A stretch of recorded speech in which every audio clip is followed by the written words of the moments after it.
Each week, American History TV's Real America brings you archival films that provide context for today's public affairs issues. This is Washington, D.C., official capital of the United States, unofficial capital of the free world, where the people of Massachusetts visit today with Senator and Mrs. John F. Kennedy. In this historic building, each Senate legislative battle reaches its dramatic climax. It is here that a bill is debated. It is here that Senator Kennedy and his colleagues vote on its merits. The place where Senator Kennedy keeps his fingers on the pulse beat of Massachusetts, however, is the Senate Office Building, a handsome white marble structure just across historic Constitution Avenue from the Capitol.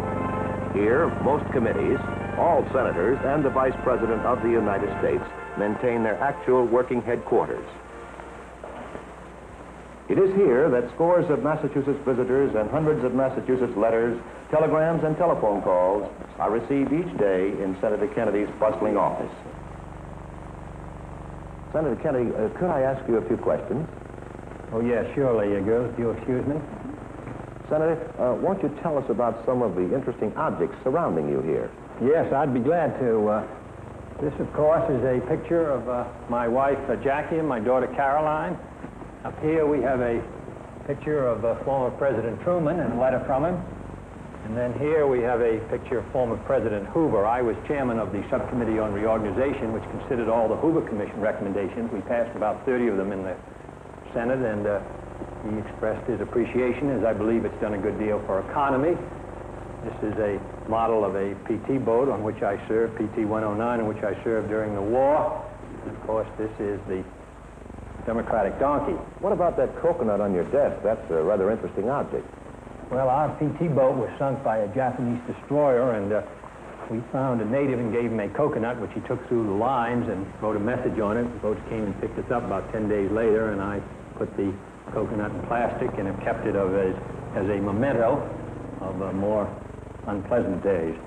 Senator, we note that your office is filled also with objects to recall your legislative as well as your military battles. Well, here on my desk are many of the bills which I've introduced on behalf of Massachusetts.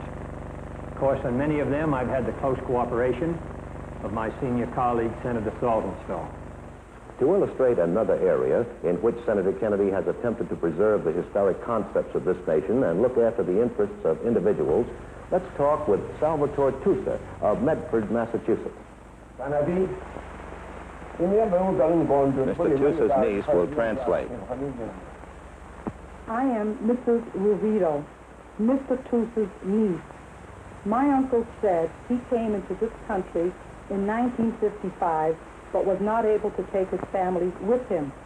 Through Mr. Kennedy's efforts, he was reunited in this wonderful country of ours, and he wishes to thank Senator Kennedy very much. Other families, like the Tusas, now can be brought together in America as a result of Senator Kennedy's bill revising the McCarran-Walter Immigration Act. The Kennedy bill opens this nation's doors wider to peoples from friendly countries seeking safety and refuge here. Between 60 and 70,000 refugees, orphans, and escapees from tyranny will enter the United States under this law.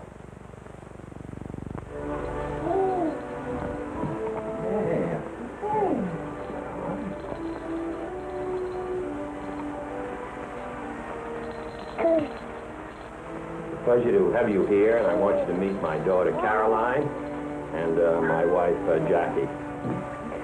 How do you do? I'm glad you had a chance to see something of the Senate, and now to see our house where we've lived a year, and since Caroline was born. And I look forward to meeting all of you this fall as soon as the Senate is out, and we'll be back in Massachusetts.